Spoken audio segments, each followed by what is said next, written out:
All right. Good afternoon, everybody. Is it hanging? July 8th. I assume everybody can hear me. There's somebody. Hello, David.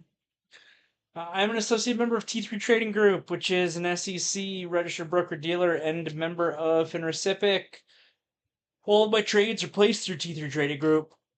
You should carefully consider whether trading is suitable for you in light of your own financial condition. Position disclosure is basically the same, except I added on a SoFi extension short today. Did pretty well with an intraday. I kept a little bit to see if I can push for a little bit more. So we will see if the trade works. And so far, so good. It's already working. I don't think I could lose money in it, honestly, at this point. All right. So really quiet range day today, which is exactly what we expected in our morning meeting. SPY is closing pretty much exactly flat. Q is exactly flat. IWM 0.75% in the green. The Russell was down the most yesterday, so it's giving the best bounce back today. But it was pretty range bound trading session. The TLT was giving us some concern in the morning meeting with the large gap down it had, but it recovered pretty well during the day to close flat. So that concern looks like it's over. Gold finished down, oil finished up, Bitcoin finished up. All right. Yeah, very little to talk about today. To be completely honest, we did not have a ton of stuff on the radar in the morning meeting today. The indexes were extraordinarily boring, but there was actually some pretty good day trading opportunities for stocks because of the dispersion trade. We are back in this environment where it seems like the market struggles to give big movements, but underneath the surface, stocks are moving big. I was trading some stocks today that were up 5, 6, 7%. I was trading some stocks today that were down 5, 6, 7%. So there was a lot of dispersion underneath the surface of a very sideways market. But you look at the SPY 5-minute chart, there's nothing to talk about. You look at the Q 5-minute chart, there's nothing to talk about. It's not really true, actually. I guess one thing to mention real quick, just about how range days work. So one thing that we want to attempt to do, it's difficult and you need to modify your thought process as information presents itself throughout the day. The price action. But the way that range bound trading sessions work is that they can be really frustrating for people, especially any trader who's like trading for continuation. And that's because they so regularly will break highs and then fail, break lows and then fail. And again, that's just the nature of a range bound trading session. And if you look at this, it's like we had an opening high and then we broke it by a tiny amount. And then we made new lows and then we made new lows. And then here we didn't break highs in the SPYs, but did the Qs break highs? I thought they did. No, they didn't by 2 cents. So back to the top of the range, we didn't actually break those highs, but then we had new lows again. So another shakeout because you're breaking new lows by a couple pennies and then you're snapping back up. And then we had new highs, and that led to nothing. And then we came back to the lows. And that's just how range bound trading sessions work. So they can be frustrating. We want to do our best to identify them ahead of time, but it's difficult to do. Generally speaking, if you just close your eyes and point it at any day on the calendar, that day is more likely to be a range type of trading session than a trend type of trading session. And trending days are where the bigger money is made. Trending days are where you just have a higher probability of capturing really big movements and having better reward profiles for the risk on the trade that you're putting on. So we want trend days. We want to try to identify those because we can, push things a little bit more to get those better risk rewards. But we also want to identify range days as much as we can ahead of time so that we can know to try to take a little bit of a less is more approach. And I think we did a really good job with that. We identified that we are still kind of in a holiday week. We had a bit of a technical pullback to the ADMA on the daily chart yesterday. We're gapping up a little bit this morning or having a flattish open, but there was no new major news that came out this morning, no new major events that were scheduled to happen throughout the day. We're not even in earnings season yet that could be pushing around the market. And most importantly, we saw our big Iron Condor person come in at the close yesterday, and that tends to also squash down the range a little bit. So we successfully predicted that today was going to be a range day, and that means, at least at the index level, less is more. A technical update, I guess, on the daily chart. There isn't much of one. We have an inside day. The inside day actually gives us a little bit of importance because if you get an inside and up tomorrow, it really will begin to establish yesterday's low as the pivot low for continuation of the uptrend. If we get an inside and down tomorrow, it signals that this market needs more price or time correction after having such a huge move.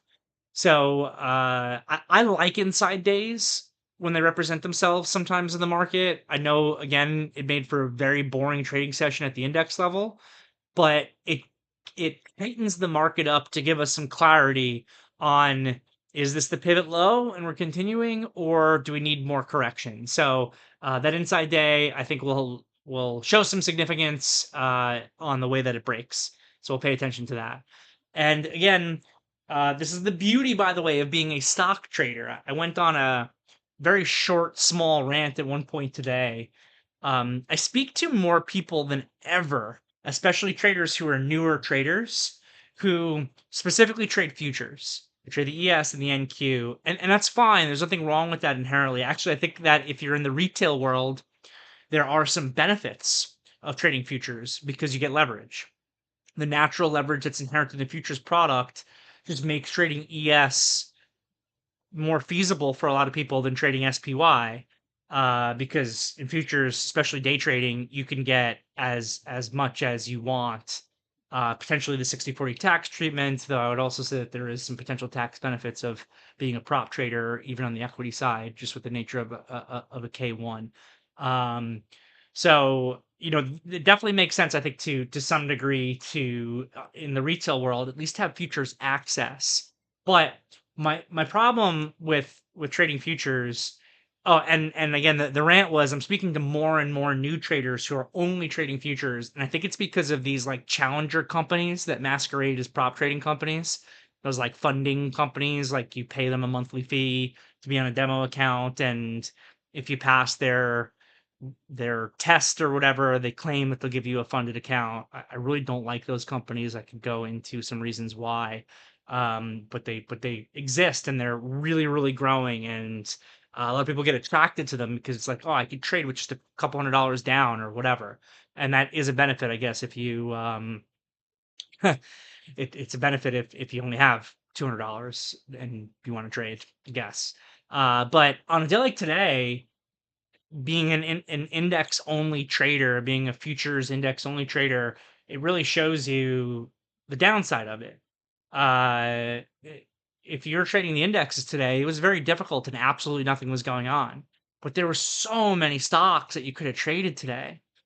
Tesla's move into the close. I know some people were looking at that got um, hit down real hard into the close. Or SoFi was a real big focus for me today. Day 4, huge gap up into this $20 area, ended up being a big upside tail. Or I think Billy D, I think, was all over this Affirm, similar but different. Or Upstart, kind of similar fintech sector.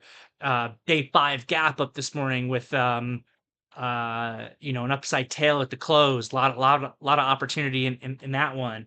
Or the solar names, Sunrun, which unfortunately I stopped myself out on of a short into the close yesterday, down 11% on the day. So solars were down pretty big. Or even that cores and CoreWeave that we were talking about yesterday continued to give really big movements. So that's the benefit of being a stock trader compared to trading futures. There was a lot of opportunity out there on the individual stock radar, even if there really wasn't that much opportunity at the index level.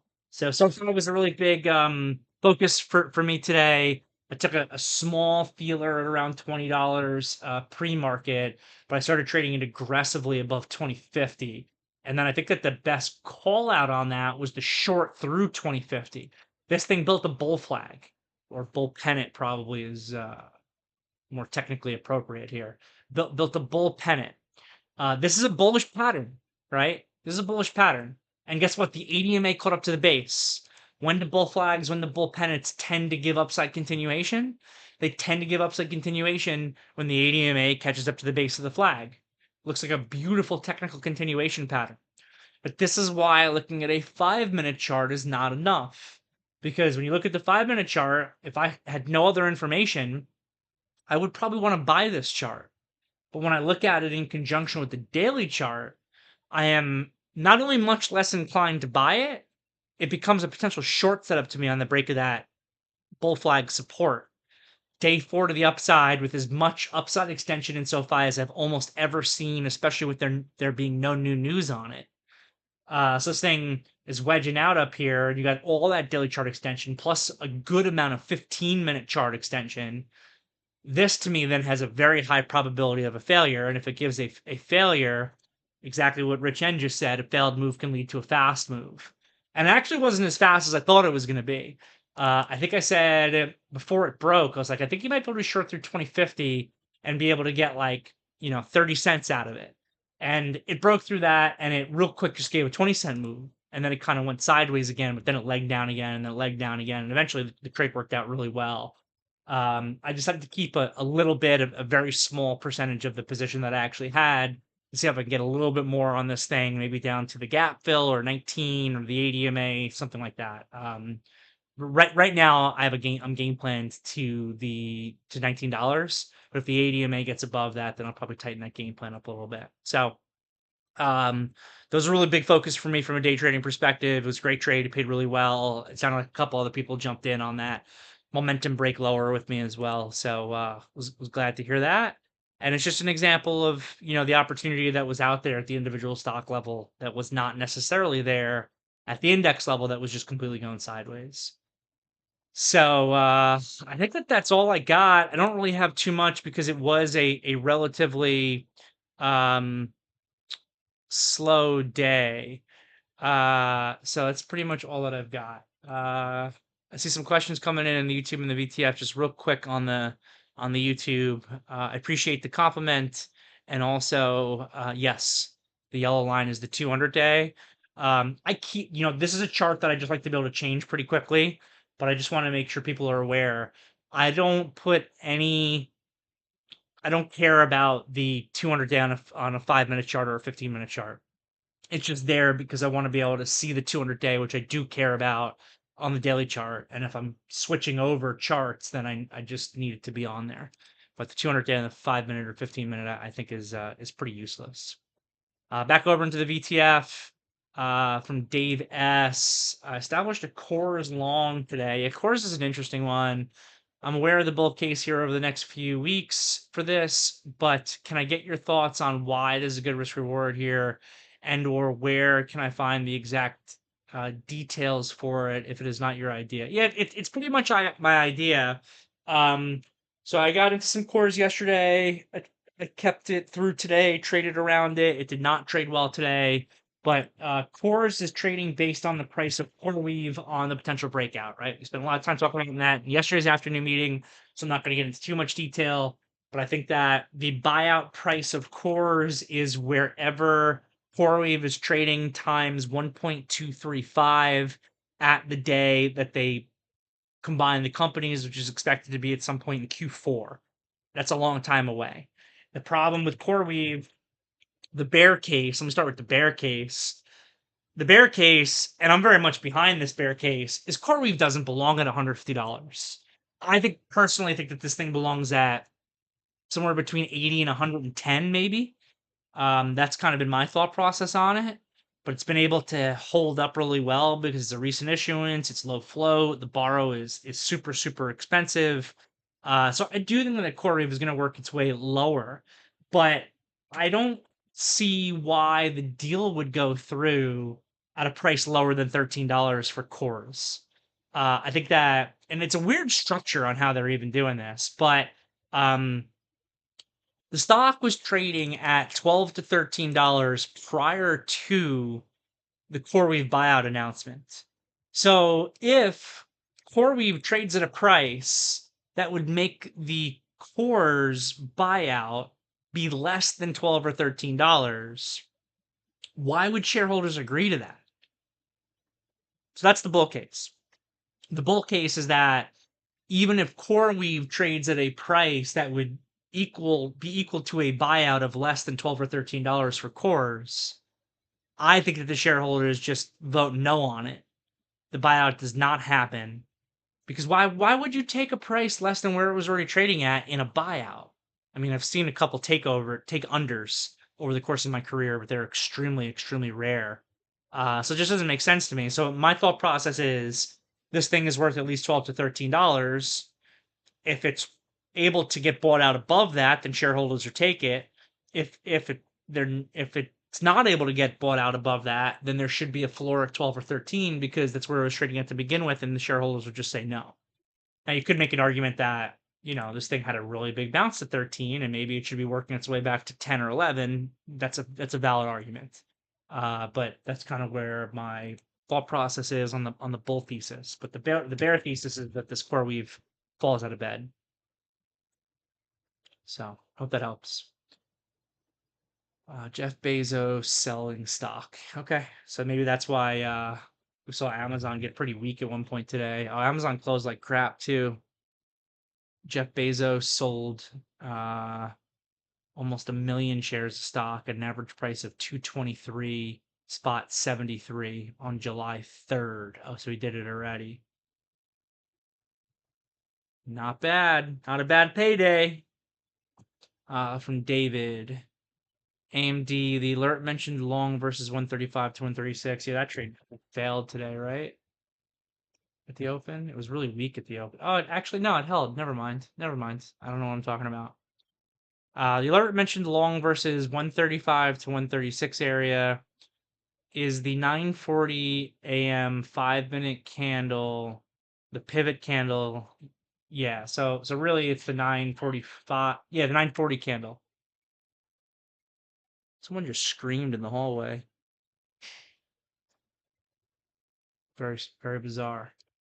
Um, yeah, the 9:40 candle is a pivot low. You could have been long off that pivot low. It's a little bit high for me versus the ADMA. I would like a little bit more of an ADMA catch.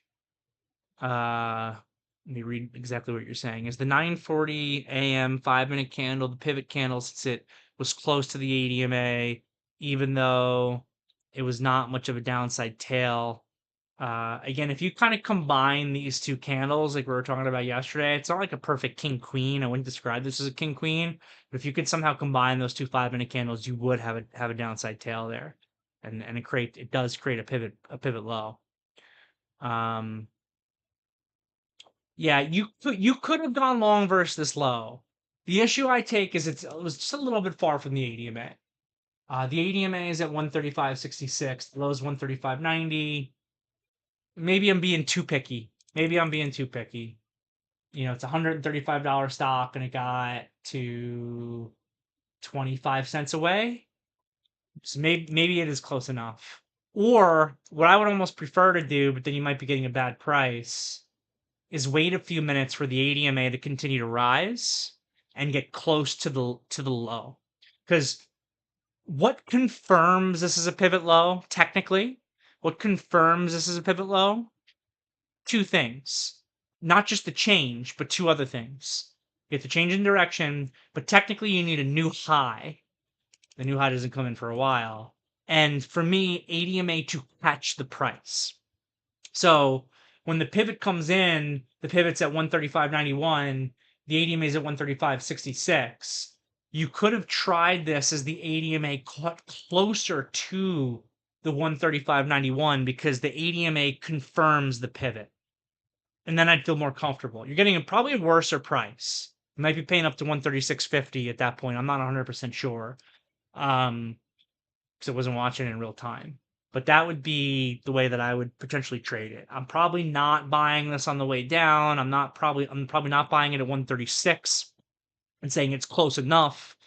It's probably waiting. The price is moving higher. The ADMA is now at or almost at the low, and then I'm like, all right, that's confirming, and I can go long versus it. So I hope that helps. It's a really good question.